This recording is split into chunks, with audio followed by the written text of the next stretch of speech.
बारमध्ये पैसे उडवण्यासाठी चोरी, तिघांना बारमधूनच अटक. कल्याणमध्ये एक धक्कादायक प्रकार उघडकीस आला आहे. बारमध्ये पैसे उडवण्याच्या सवयीमुळे चोरी आणि लूटमार करणाऱ्या तिघा सराईत चोरट्यांना महात्मा फुले पोलीस ठाण्याच्या पथकाने अटक केली आणि विशेष म्हणजे पोलिसांनी या तिघांना थेट बारमधूनच ताब्यात घेतलेलं आहे. कल्याणमधील रामबाग परिसरात एका नामांकित हॉटेल चालकाच्या गळ्यातील महागडी सोन्याची चैन हिसकावून 3 चोरटे फरार झाले.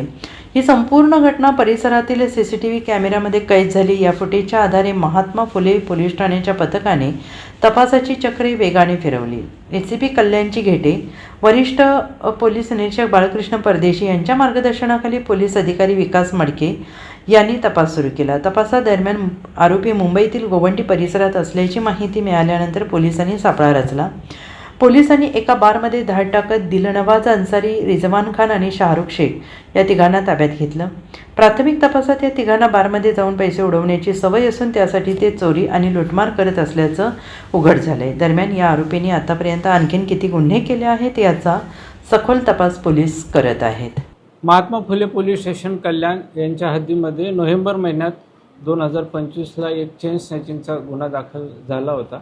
त्याच्यातली हकीकत होती की येथे जे फिर्यादी आहे C.G. राजन, हे रात्री त्यांचं हॉटेल बंद करून घरी जात असताना घराच्या खाली दोघांनी येऊन त्यांच्या गळ्यातील चेन ओढून घेतलेली होती आणि एक जण त्यांच्या पाळतीवर होता.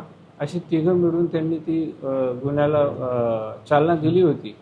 आम्ही महात्मा फुले पोलीस स्टेशनचे वरिष्ठ पोलीस निरीक्षक श्री परदेशी साहेब आणि त्यांचे गुन्हे प्रकटीकरण पथकाचे अधिकारी PSI मडके आणि त्यांच्या टीमनी या गुन्ह्याचा छडा लावलेला आहे आणि यांनी मुंबऱ्यापर्यंत सर्व CCTVची पाहणी केली आणि त्याच्यातून तांत्रिक तपासामधून हे आरोपी त्यांनी मुंबईचे असल्याचे निष्पन्न केले आणि त्या आरोपींना या गुन्ह्यामध्ये अटक करण्यात आली, मान्य न्यायालयात हजर केले आणि जवळपास त्यांच्याकडनं 6,76,000 वजनाचा मुद्देमालसुद्धा हस्तगत करण्यात आलेला आहे. ह्या गुन्ह्याची व्याप्ती थोडी मोठी होती.